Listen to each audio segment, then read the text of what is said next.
Power is a powerful thing. And some people might think that sharing power is a bad idea and it can actually dilute the power of the person who's in charge.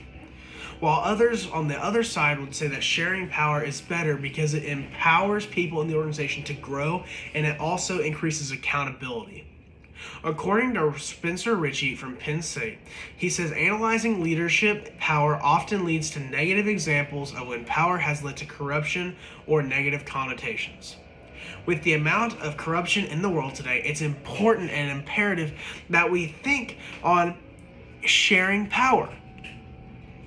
If we share power, we increase the accountability of the people that are in the power, or in power, in leadership, at where you work, or at your school, or in the world, in our economy.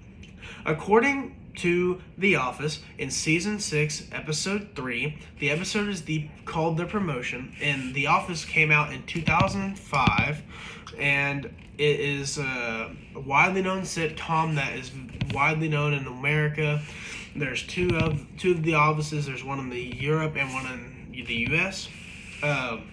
This episode in particular, is where Jim, who was a salesman and is now the co-manager along with the former full manager, Michael Scott, who's now a co-manager, goes into the office and finds a bunch of people in there after Jim had just asked Michael to stop doing, and when they talked about not doing as many conference room meetings because it's distracting to the workday. So, whenever Jim walked in on this, he was very upset that Michael was hosting this meeting behind his back and closed the blinds and shut the door so that way nobody knew. So Jim confronted him about it, and Michael spoke up.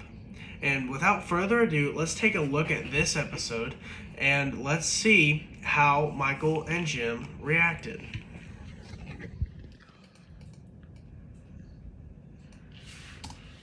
This focus grouping a product expansion idea to these folks.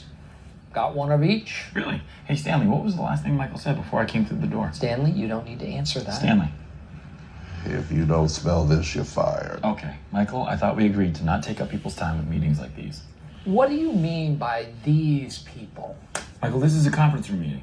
Oh, hey, everybody, I think the Jim has gone insane because he thinks that my office is a conference room. That's not what I meant. Listen, Jim, no offense, but when push comes to shove, what I want is more important than what you want. I disagree. From there, we can see that Michael was having an issue letting the power go because he felt like his power was being threatened with Jim being the second in charge. And it's very common that we see this throughout our world, is whenever a job goes from one person to two people, it freaks people out and it causes them to get upset, and it makes them feel like this. It makes it feel like they're losing their power. Well, the important thing to see from this scene is how Michael's fear of losing power translated to how he treated his other coworker. It's important that we take away from this scene that power can be shared. And according to Ruth Deacon, she says that improving an organization's capacity to learn will only have the desired impact on performance if it improves the employee engagement at the same time. Meaning, the way it applies to this concept and this scene is the fact that when you have one leader in power, you have less capacity than when you have two leaders in power. So with only Michael being in charge, there's less capacity than whenever Jim and Michael are in charge. And when there's more capacity, you can do more learning things. You can grow the company more. You can do so many different things because there's double the capacity, because two leaders are better than one. And power can be shared. It doesn't have to be dominated. That's important to realize here, is that power can be shared and not dominated, because you gotta have capacity for growth.